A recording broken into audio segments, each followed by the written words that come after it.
Shalom, saat ini saya ingin mengajak kita membaca 2 Petrus 1 ayat 4. 2 Petrus 1 ayat 4. Dengan jalan itu ia telah menganugerahkan kepada kita janji-janji yang berharga dan yang sangat besar, supaya olehnya kamu mengambil bagian dalam kodrat ilahi dan luput dari hawa nafsu duniawi yang membinasakan dunia.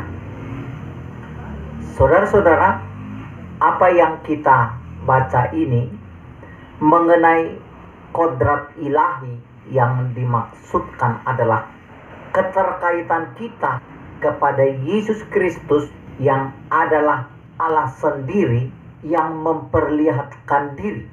Di dalam Yohanes pasal 1 ayat 1 sampai dengan 14 dikatakan di sana, pada mulanya adalah firman, firman itu adalah Allah, dan firman itu telah menjadi manusia.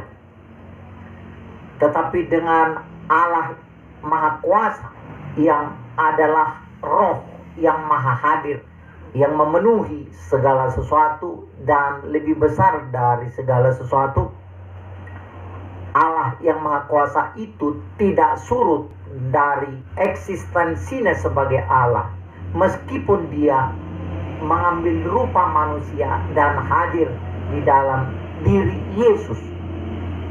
Nah, dengan Allah sendiri menghampiri manusia melalui Yesus Kristus, Allah sedang menjemput manusia itu pada kehidupan yang ilahi. Itulah sebabnya dikatakan di dalam surat Petrus ini mengenai kehidupan yang terkodrat pada keilahian Yesus. Ketika kita mengikuti kodrat manusia Adam dan keturunannya yang berdosa, kita terkondisi akan selalu hidup di dalam keterbatasannya manusia itu. Sebaik-baiknya orang yang menjadi keturunan Adam, dia pasti mengalami kekalahan dari apa yang Tuhan maksudkan sebagai manusia yang sejati. Kodrat ilahi adalah satu keterkaitan di mana kita dipanggil dan ingin diperbaharui menjadi ciptaan baru. Itulah sebabnya dikatakan supaya kita hari demi hari diperbaharui. Tapi bagaimana itu terjadi adalah sangat berbeda dengan saudara memperbaharui sesuatu di dalam pikiran manusia, di dalam upaya manusia, dan di dalam segala yang bisa diusahakan oleh manusia, termasuk untuk berbuat baik. Apa yang diajarkan oleh Alkitab mengenai perubahan hidup bukanlah karya manusia. Apa yang diajarkan oleh firman Tuhan mengenai perubahan hidup, mengenai pertobatan, mengenai bagaimana kita mendapatkan berita baik tentang Injil adalah adanya peran Allah yang membuat kita mengalami satu kelahiran baru.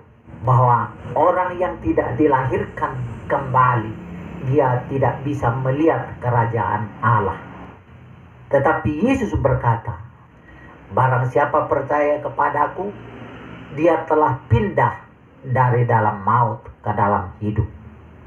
Kondisi manusia dengan kekuatannya sendiri, dengan upayanya sendiri, termasuk dengan niat mulianya sendiri, tidak bisa mengalami perubahan yang diperlukan menjadi setara dengan apa yang Allah rencanakan. Di dalam Alkitab ini, bahwa kita telah dianugerahi janji-janji yang digenapi dan yang sangat besar, dan yang oleh janji itu kita ambil bagian di dalam kodrat ilahi.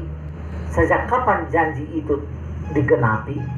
Sesungguhnya sejak Yesus telah menggenapi hukum Taurat, di mana dia tersalib sebagai ganti dari hukuman yang seharusnya ditanggung orang berdosa.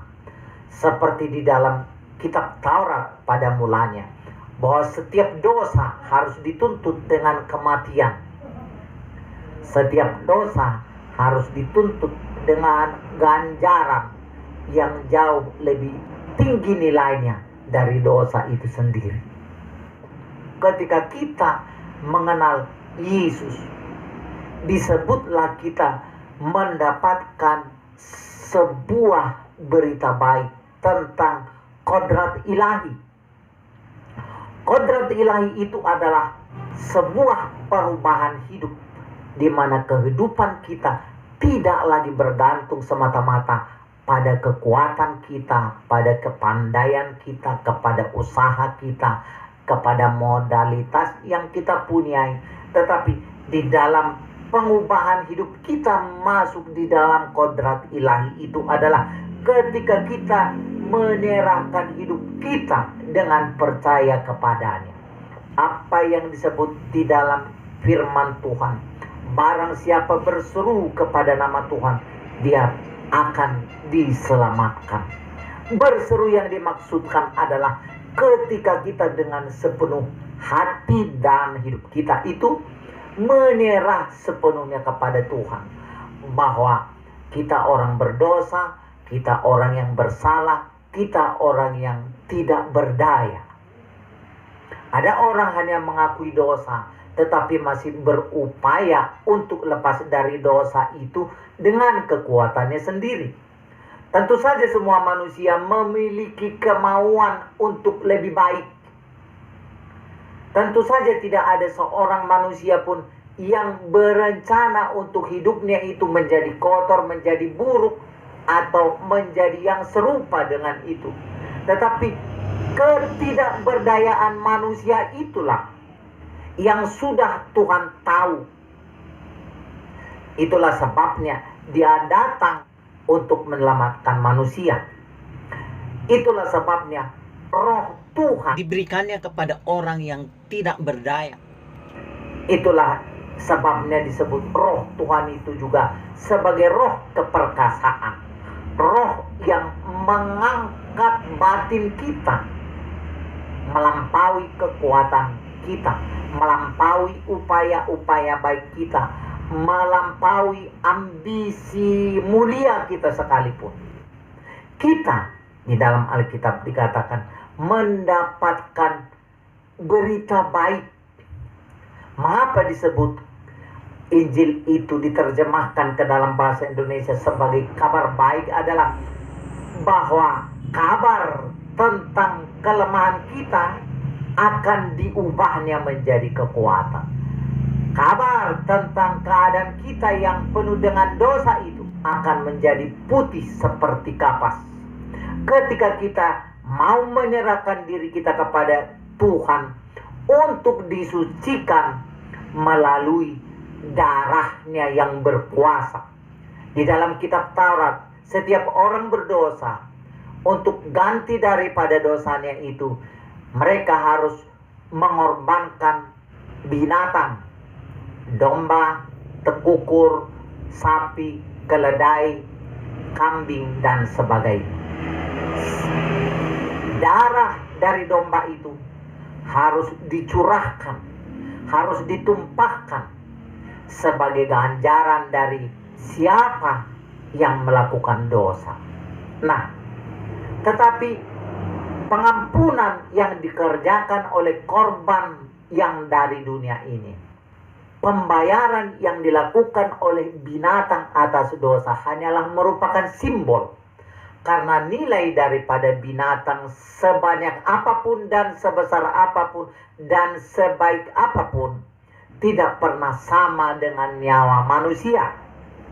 Tetapi ada satu nyawa yang lebih berharga dari seluruh nyawa manusia.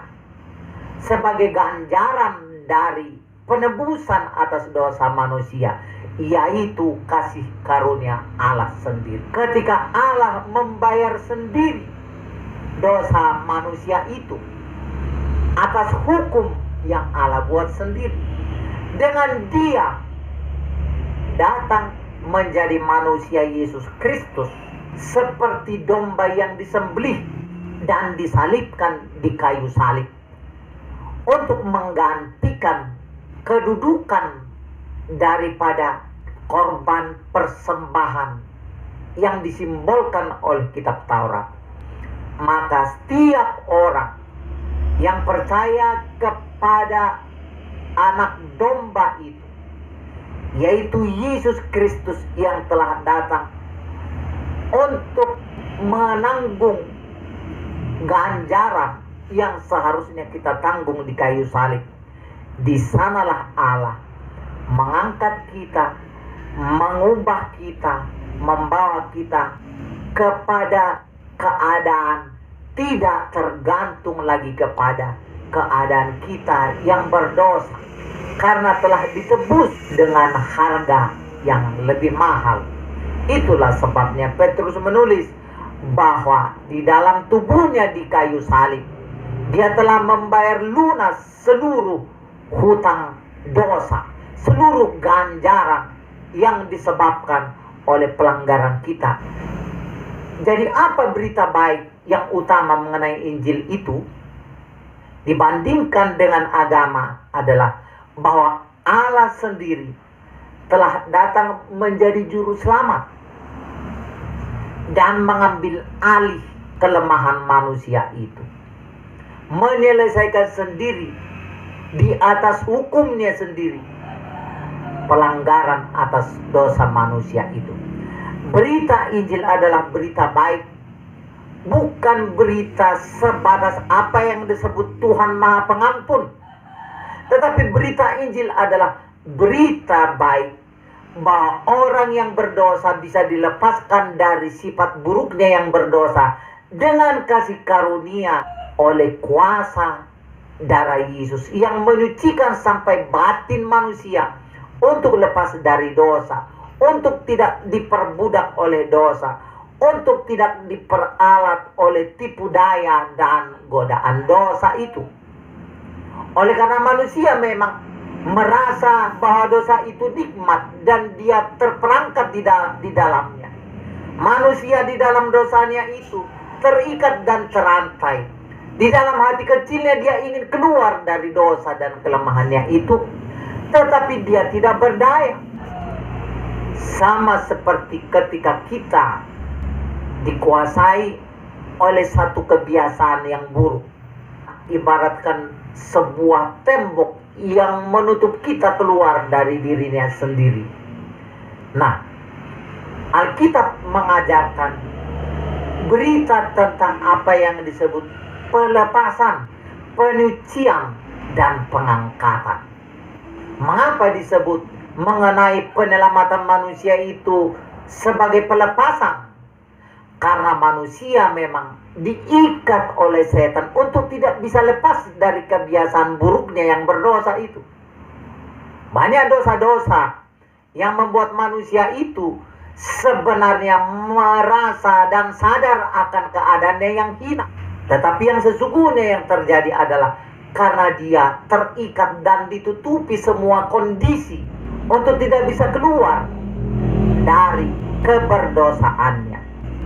Mengapa disebut bahwa berita Injil itu adalah berita tentang penebusan? Oleh karena manusia dengan segala keadaannya itu sesungguhnya sudah ditawan oleh kuasa si jahat, yaitu iblis, si penguasa dosa. Saudara-saudaraku, apa yang bisa membayar tawanan itu? Apa yang bisa menebus tawanan itu?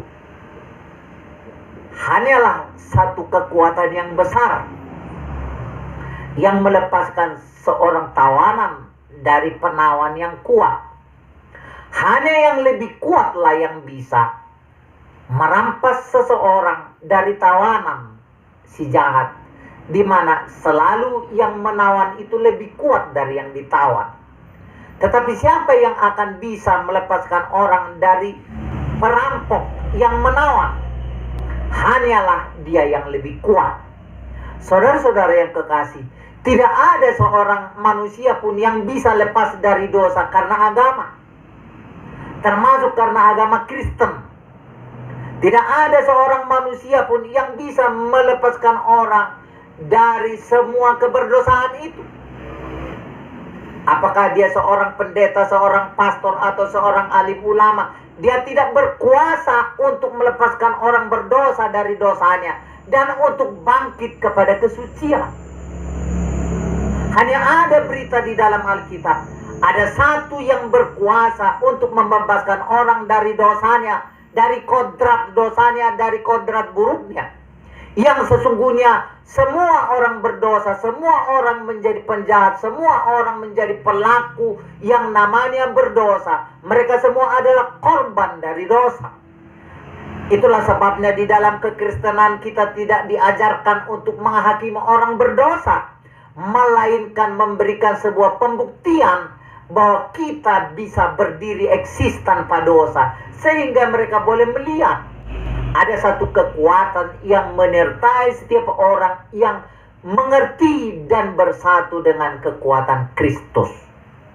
Saudara-saudaraku, di dalam apa yang kita baca pada 2 Petrus ini, dikatakan tentang satu berita yang tidak pernah dialami oleh manusia dengan kekuatannya.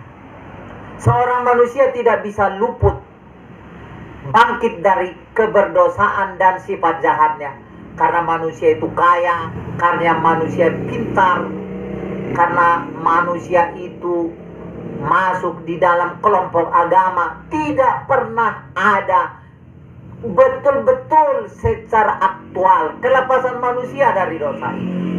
Ada orang berpendapat bahwa kalau saya sudah punya uang, kalau saya sudah berpenghasilan pada nominal tertentu, tentu saya tidak akan perlu lagi berbuat dosa. Di dalam faktanya, saudara-saudara yang kekasih dalam nama Tuhan, semakin kaya manusia itu, semakin kaya juga kejahatannya. Semakin berkuasa manusia itu, semakin berlimpah kekuatan yang dia curahkan untuk melakukan kejahatan.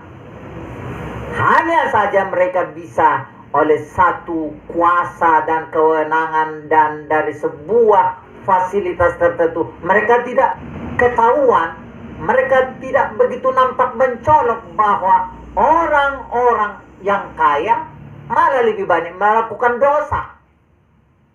Kalau orang miskin mencuri hanya untuk mencari makan, memang itu dosa. Tetapi ada orang kaya harus merampok lagi harta orang banyak untuk ketamakannya sendiri. Itu membuktikan kepada kita bahwa orang menjadi pendosa bukan karena dia miskin, atau karena dia kaya, atau karena dia lemah, atau karena apa-apa. Tetapi kodrat manusia semuanya adalah kodrat yang terikat di dalam dosa. Oleh karena apa? Oleh karena keterikatan dengan Adam yang berdosa. Alkitab mengatakan persekutuan dengan Adam yang pertama adalah persekutuan dengan dosa dan maut. Meskipun manusia itu melakukan upaya-upaya kebaikan, dia tetap lebih banyak terikat pada dosanya. Tetapi Alkitab menjelaskan kemudian, tetapi Adam yang kedua, yaitu Yesus Kristus, dengan persekutuan pada dirinya kita bersatu pada takdir kodrat ilahi. Mungkin ketika kita bertobat, ketika kita menerima Yesus sebagai Tuhan dan Juru Selamat kita, kita masih bisa berdosa, tetapi kita tidak terikat kepada dosa.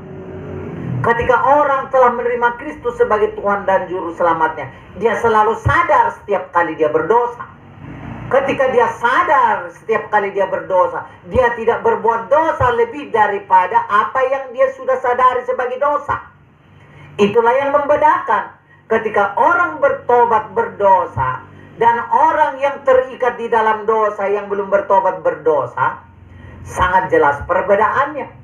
Di mana ketika orang belum bertobat kepada Tuhan, mereka merasa bahwa dosanya itu adalah sesuatu yang normal dan membahagiakan.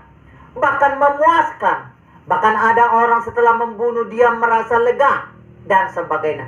Sebagai bukti adanya sebuah tembok yang membuat orang terikat, terperangkap oleh situasi pikiran dan hatinya itu. Dia harus berbuat dosa tanpa merasa berdosa. Dan ketika dosa itu telah berlimpah-limpah sebagai kesukaan, sebagai selera, sebagai kebiasaan yang dianggap normal, di sanalah posisinya yang disebut terikat dalam dosa, terantai dalam dosa, tidak bisa lepas dari dosa. Tetapi akan mereka yang mengenal Injil, yang sadar akan dosa, dia tentu masih bisa berdosa, dia bisa marah, dia bisa tersinggung, dia bisa sakit hati dan sebagainya. Tetapi ketika dia mendengarkan firman Tuhan, ketika dia bersekutu dengan Tuhan, ketika dia menyembah Tuhan, beribadah, ketika dia bermeditasi, melakukan penyembahan kepada Tuhan, dia sadar akan dosanya itu, bahwa dia telah berdosa. Maka setidaknya di sana adalah sebuah kontrol di dalam diri orang yang bertobat meskipun berbuat dosa. Kodrat ilahi yang diberitakan di dalam Alkitab adalah sebuah persekutuan dengan kekuatan untuk menerima kesucian dan kemampuan untuk melakukan kebenaran. Bukan karena ada manusia itu dasar hebat, bukan karena ada manusia dasar suci, bukan karena ada manusia dasar luar biasa kualitas beragamanya. Semua manusia itu adalah orang berdosa. Dan kebaikan yang diupayakan manusia itu tidak punya apa-apa. Karena apa? Orang jahat pun sanggup berbuat baik. Orang jahat pun sanggup mengasihi. Orang jahat pun sanggup menolong.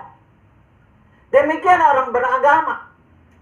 Bahkan sering orang yang tidak beragama, orang yang tidak aktif dalam beragama, lebih aktif berbuat baik. Jadi apa masalahnya?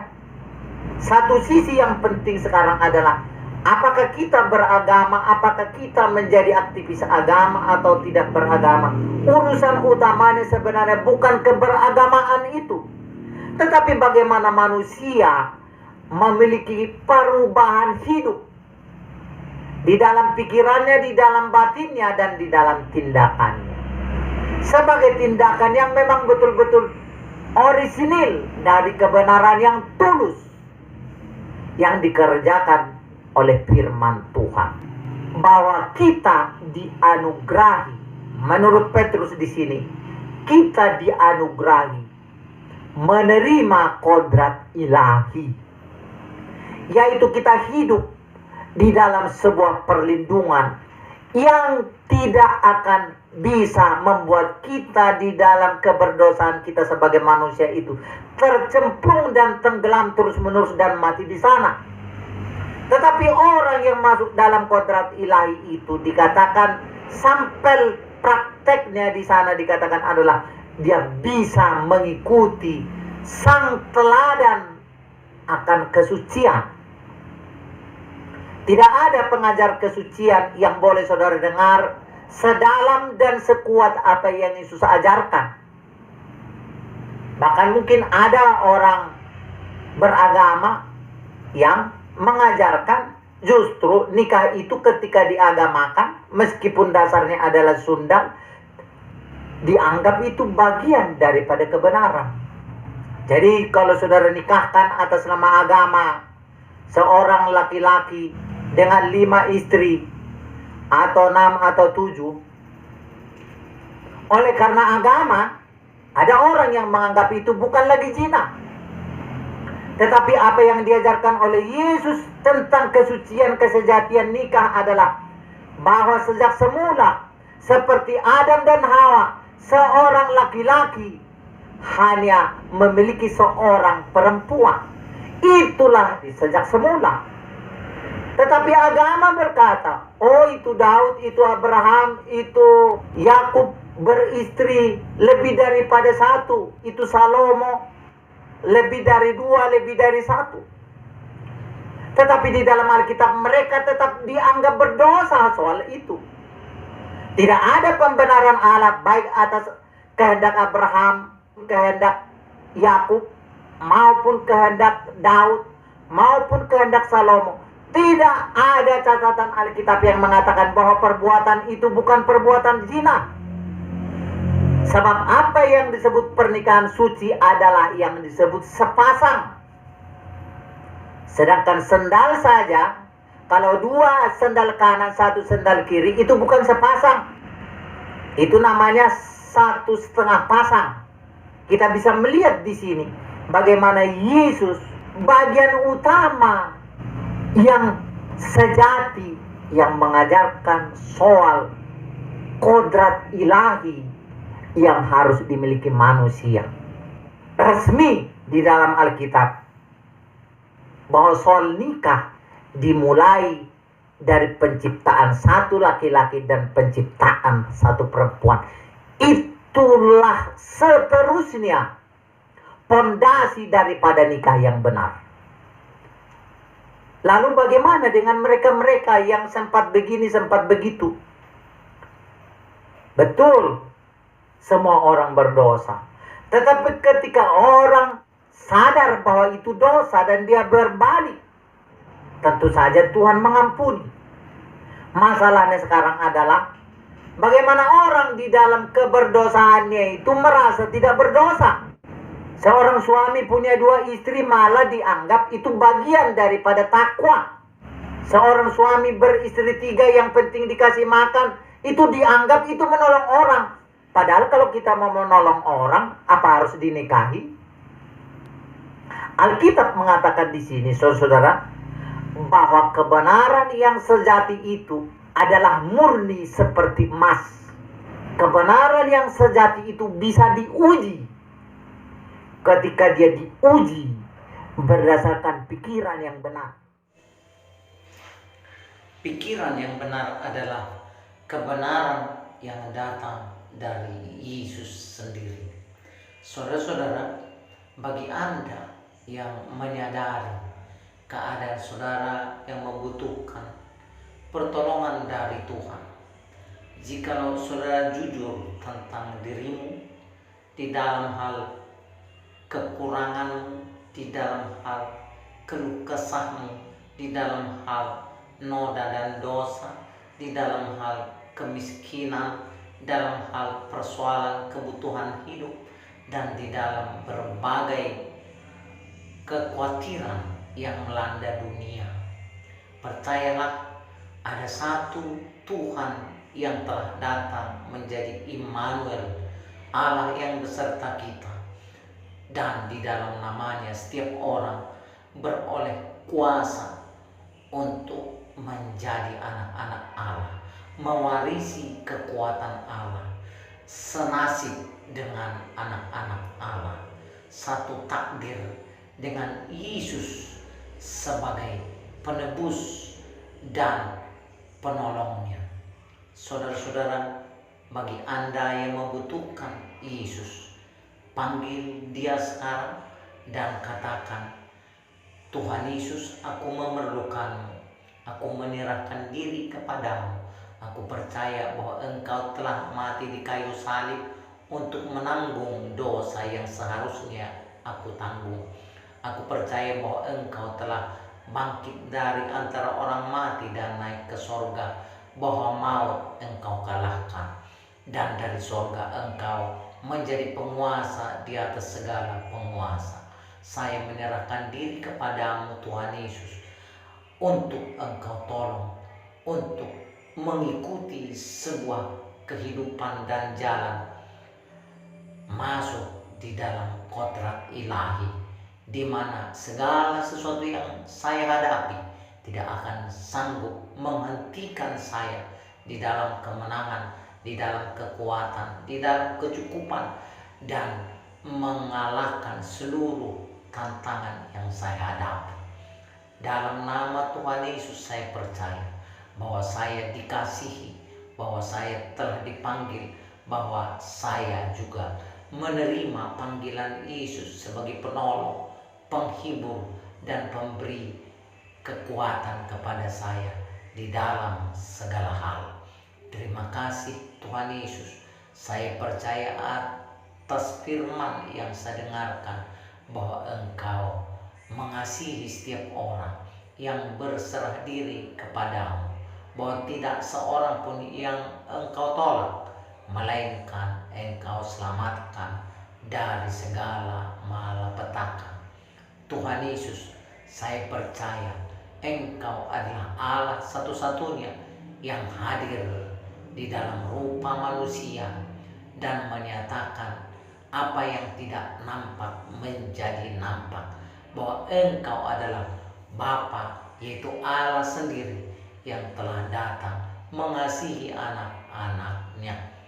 Terima kasih. Saat ini saya bermohon kekuatan daripadamu. Saya serahkan hidupku kepadamu sekarang dan selama-lamanya. Saya menjadi milik Tuhan Yesus Kristus untuk beroleh kehidupan yang kekal.